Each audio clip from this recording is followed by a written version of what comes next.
모션 같은 경우도 지금 이렇게 위로 밀어내는 모션을 줬거든요. 그러니까 지금 보여드린 이 작업 같은 경우에는 두 개의 도식이 합쳐져 있는 거예요. 음영감을 줄 수 있는 컬러 조합을 많이 추천드려요. 왜냐면 자연 친화적인 화장품이다. 그럼 이런 느낌으로 할 수가 있고요. 그리고 스타트업에서 어떤 행사를 한다. 뭐 예를 들면 이게 컬러가 아니에요.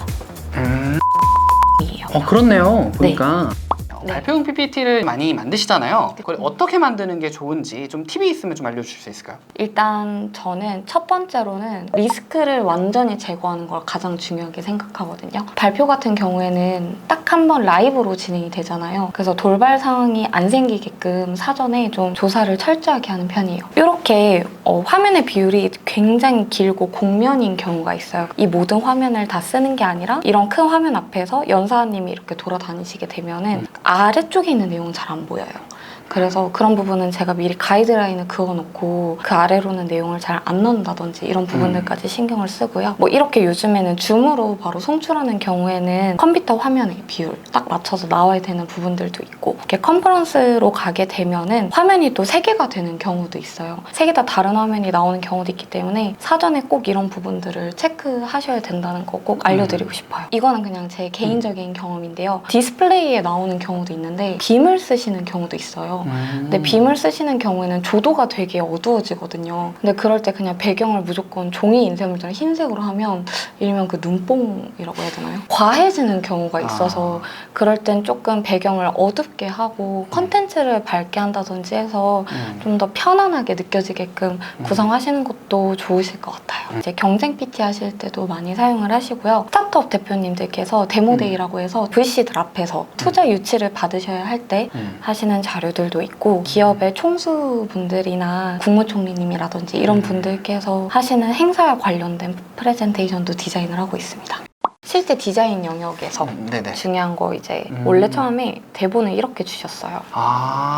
근데 보시면 대본이 길죠. 많이 간줄였어요. 왜냐면 사람들은 귀로 전달을 받잖아요, 내용을. 근데 눈으로도 정보를 받으면 혼선이 생겨요. 여기로 다 들어오니까. 그래서 최대한 눈은 이 사람이 지금 어떤 얘기를 하고 있는구나 라고 내비게이션처럼 그냥 현재 좌표를 알려주는 정도로만 이렇게 표현하는 걸 추천드리고, 모션 같은 경우도 지금 이렇게 위로 밀어내는 모션을 줬거든요. 근데 이게 첫 번째로는 이전 내용과 그 다음 내용이 연결된다는 의미를 주려고 연결을 시킨 거고요. 위아래로 연결되기 때문에 이 선을 줬어요. 공통적으로. 그래서 조금 더 이 연결이 강조되어 보이게끔. 키워드만 표현하게 되면 좀 심심할 수도 있거든요. 그래서 이제 관계성을 나타내려고 많이 노력을 해요. 설득의 수단과 도구에 대해서 계속 이야기하는 거다 보니까 이런 식으로 프랩에 대한 내용 나오고, 이렇게 3가지로 내용이 나눠질 경우에 이 부분도 계속 쫓아가실 수 있도록 표현을 해드리는 편이고, 근데 사실 이거는 발표를 잘 하시는 분들이 사용하실 수 있는 프레젠테이션 화면일 수도 있어요. 왜냐면 보통 발표를 하실 때 어느 정도 텍스트량이나 자료가 있으시거든요. 그럴 때 제가 만들었던 것도 한번 가지고 와봤는데 이게 조금 더 내용이 많아졌을 땐 이런 식으로 네, 이때 중요한 건 클릭 한 번에 모든 내용들이 다 나오게끔 하는 부분들. 이전까지는 조금 어두운 화면이었잖아요. 그렇죠. 한번 환기가 될 때는 좀 이렇게 모아주는 느낌? 조도가 바뀌는 느낌으로 사람들한테 좀 시각적으로 나 지금 좀 바뀌는 내용을 설명할 거야 라는 식으로 보여주기도 하고요. 이거는 연사로서 발표에 자신이 없을 때 이런 디자인이나 모션적인 부분으로 뒷받침을 해드리는 그런 사례라고 보시면 될 것 같습니다. 효과가 너무 화려하게 되면 화려함만 기억 남고 발표자가 기억이 남지 않는 거. 네네. 어떻게 생각하세요? 저는 근데 어떻게든 기억에 남는 것도 중요하다고 생각을 합니다. 스타트업 데모데이 같은 경우에도 그래요. 워낙 다들 너무 아이디어가 좋으시고 발표도 잘하시고 한데 뭐 하나라도 더 기억에 남으려고 많이들 애쓰시거든요. 그럴 때 이런 전략을 활용해 보셔도 좋고, 이거 그대로 녹화하셔가지고 기업 홍보 영상으로 사용하시는 분들도 계시고요.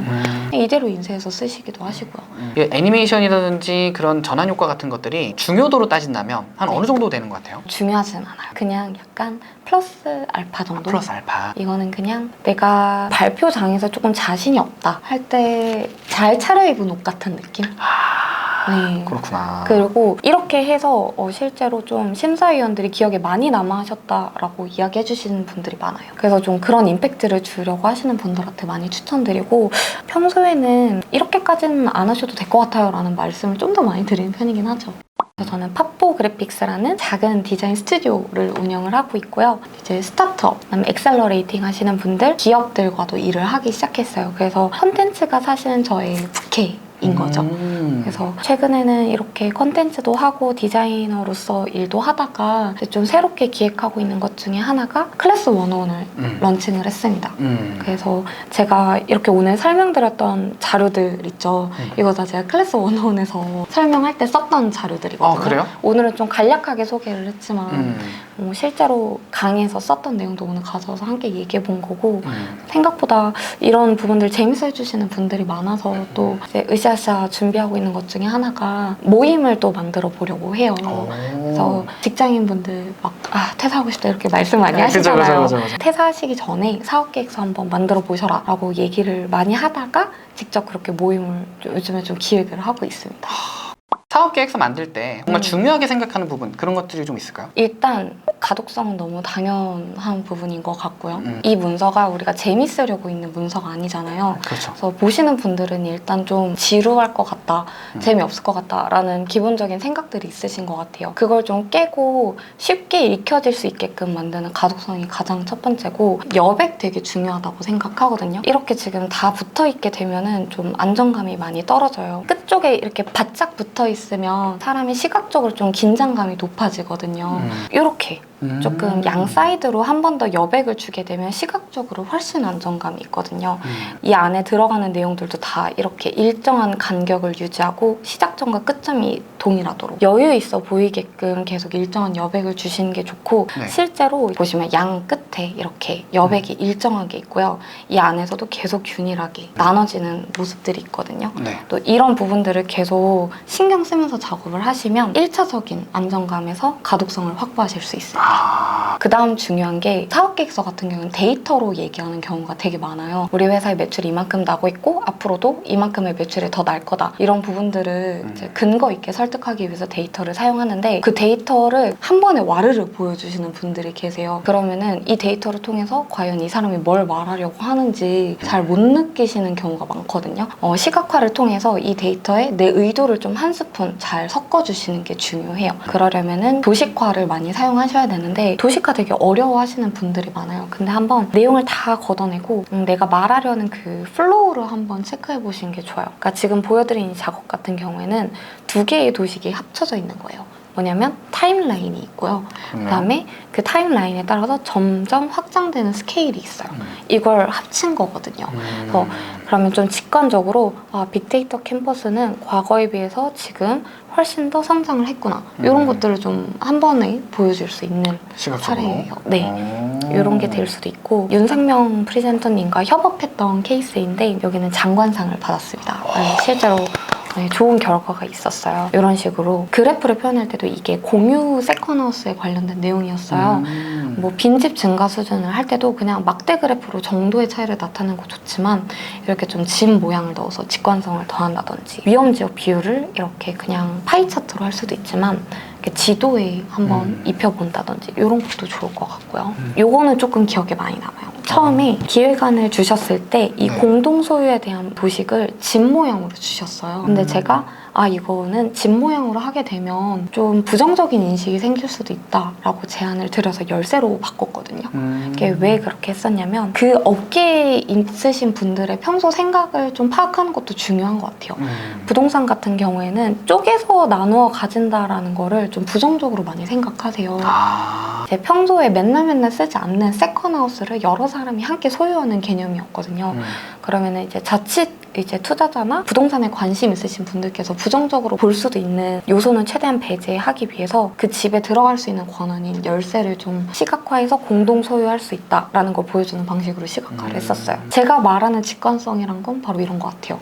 설명하지 않더라도 그냥 찰나에 스치는 생각들을 심어줄 수 있는 부분들, 그냥 정말로 이걸 보여드리면서 이거를 왜 열쇠로 했는지 설명을 하시지는 않으셨을 거예요. 찰나에 스치는 생각들, 집으로 들어가는 열쇠, 이런 것들을 심어주기 위해서 기획안에서 어떤 형태를 표현하면 좋을지 많이 고민을 하고 있고, 잘 하고 싶으신 분들도 이런 점을 계속 기억해 주시면 좋을 것 같아요.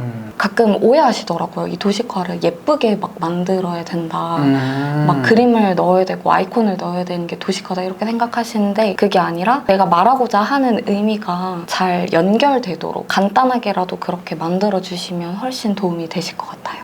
디자인을 하시다 보면은 매번 똑같이 할 수도 없고 네. 다 다르게 해야 되는데 그런 아이디어 같은 건 혹시 어떻게 얻으시나요? 아이디어요. 크리에이티브도 논리에 기반을 해야 된다고 생각을 해요. 네. 그래서 감각이라고 많이들 생각을 하시는데 무조건 다 근거 있게 찾으려고 하는 편이거든요. 프레젠테이션 디자인에서 가장 큰 컨셉을 정하는 건 컬러예요. 그 컬러에 접근하는 방식도 뭐 브랜드가 있으면 그 브랜드의 색상을 차용을 한다든지 아니면 저는 이번 프레젠테이션에서 어떤 이미지를 좀 보여주고 싶어요 라고 하시면 그 이미지를 가장 잘 표현할 수 있는 색감을 찾아드리는 편이기도 하고요. 그런 식으로 좀 출발을 하고 있고 평소에 좀 그런 책을 많이 봐요. 데이터 시각화. 레퍼런스를 볼 때도 꼭 프레젠테이션 관련된 것보단 저는 웹 디자인, 앱 디자인 많이 보거든요. 저희가 사실 진짜 많이 사용을 해요. 컴퓨터도 그렇고 핸드폰 어플도 그리고 키오스크도 그렇거든요. 근데 보면 다 사용법을 알려주진 않잖아요. 누가 그냥 자연스럽게 여기 클릭하면 되고 저기 클릭하면 되고 근데 그게 다 저희 머릿속에 입력이 돼 있는 거예요. 그러니까 디자인을 할 때도 구태여 이 디자인은 이렇게 해서 이런 식으로 나왔습니다 라고 설명하지 않더라도 자연스럽게 받아들일 수 있게끔 하려는 게 목표이기 때문에 우리가 평소에 자주 접하는 뭐 UI, UX라고 하죠. 그런 것들 많이 보는 편입니다. 저는 직관성을 가장 중요하게 생각해요. 가독성이라고 이야기를 많이 하는데 사실 가독성도 읽을 거리가 많아지면은 읽기 편하게 하기 위해서 가독성을 추구하는 건데 프레젠테이션 같은 경우에는 저는 읽기보단 볼 수 있는 자료로 만들려고 노력을 많이 하거든요. 그러려면은 그냥 스치듯이 봐도 바로 어떤 내용인지 파악될 수 있게끔 많이 간추리고 그다음에 평소에 우리가 익숙한 것들 많이 가져다 쓰고 그렇게 하고 있습니다. 아, 그렇군요. 보통 색감 같은 것들은 어떤 식으로 배치하거나 또는 아이디어를 많이 얻으시는지. 일단 아까도 말씀드렸던 것처럼 근거에 기반해서 컬러를 설정을 하려고 노력을 하는 편이고요. 메인 컬러 하나를 정하면 어울리는 색감을 찾잖아요. 저는 이렇게 좀 음영감을 줄 수 있는 컬러 조합을 많이 추천드려요. 왜냐면 이 컬러를 가지고 정도를 표현을 할 수가 있거든요. 뭐 이런 식으로 한 가지 컬러를 먼저 선택하신 다음에 내가 디자인할 때 조금 수월하게 쓸 수 있는 보조 색감들을 그런 웹사이트 통해서 찾으시는 것도 방법이 되실 것 같고 가장 진한 색상을 가장 양이 많고 가장 우선되는 거 점점 옅어질수록 좀 적어지는 거 이런 식으로 변화하면서 이게 바로 약간 저는 직관성이라고 생각을 해요. 사람들이 인식했을 때 혹은 이렇게 무채색의 한 가지 포인트 컬러에서 강조하는 거 사실 똑같은 데이터인데 이게 의미가 달라지게 되거든요. 그렇죠. 그래서 이런 식으로 색을 좀 논리적으로 쓰시는 습관을 가지시는 것도 저는 되게 좋을 것 같고요. 정체성에서 가져오라고 말씀 많이 드리거든요. 빨간색 탄산음료하면 뭐 생각나세요? 코카콜라. 그쵸? 포카리 세트. 그쵸? 네. 이건 탄산음료예요. 그쵸? 네. 그러니까 이렇게 컬러가 정체성을 가지고 있습니다. 이런 거를 빌려오려고 하시고 제가 가장 쉽게 보여드릴 수 있는 게 컬러라서 전 디자인할 때 최대한 모든 부분에서 다 근거를 가지려고 노력을 해요. 새로운 걸 만들면 이해를 시켜야 되잖아요. 근데 이미 사람들이 자연스럽게 받아들이고 있는 걸 가져와서 하면은 그냥 그런 설명 없이도 자연스럽게 받아들여질 수 있는 시각물을 만들 수 있습니다. 실제로 디자인에 적용을 한다 그러면은 자연 친화적인 화장품이다 그럼 이런 느낌으로 할 수가 있고요. 그리고 스타트업에서 어떤 행사를 한다 그러면은 좀 이렇게 열정을 좀 시각할 수 있는 빨간색 뭐 로켓 이미지 이런 걸로 디자인을 해볼 수도 있고요. 병원 같은 경우에는 파란색 많이 쓰죠. 그렇죠. 뭐 이런 식으로 한번 확장을 해볼 수도 있고요. 임팩트를 좀 강하게 주고 싶다 하면 저는 컬러를 꼭 컬러에서만 한정하지 않으셨으면 좋겠어요. 텍스처라고 하죠. 그런 질감을 가진 이미지들을 많이 활용을 하거든요. 뭐 예를 들면 이게 컬러가 아니에요. 질감이에요. 질감입니다. 그렇네요. 보니까. 도형 병합 기능으로 이미지 위에다가 내가 원하는 그래프 모양 이렇게 틀을 찍어내듯이 잘라내서 할 수도 있고 그냥 저희 자주 사용하는 무료 이미지 사이트에서 영어로 텍스처 이렇게 검색만 하셔도 이런 이미지들 굉장히 많아요. 하나의 예시로 한번 수자원 전력공사 작업할 때 백그라운드 이미지를 컬러를 하나 깔고 그 위에 물 질감의 이미지를 한번 덧대어서 좀 투명도를 줘서 입체감 있게 했던 기억도 있고요. 이런 식으로 좀 블랙이라도 그냥 까만색 단색을 쓰는 것보다 블랙 텍스처, 패브릭 질감도 좋아요. 천의 질감, 뭐 페이퍼 질감 이런 식으로 좀 그런 오돌도돌한 질감이 나는 이미지들을 컬러 대신 사용해 보시는 것도 저는 되게 좋을 것 같습니다.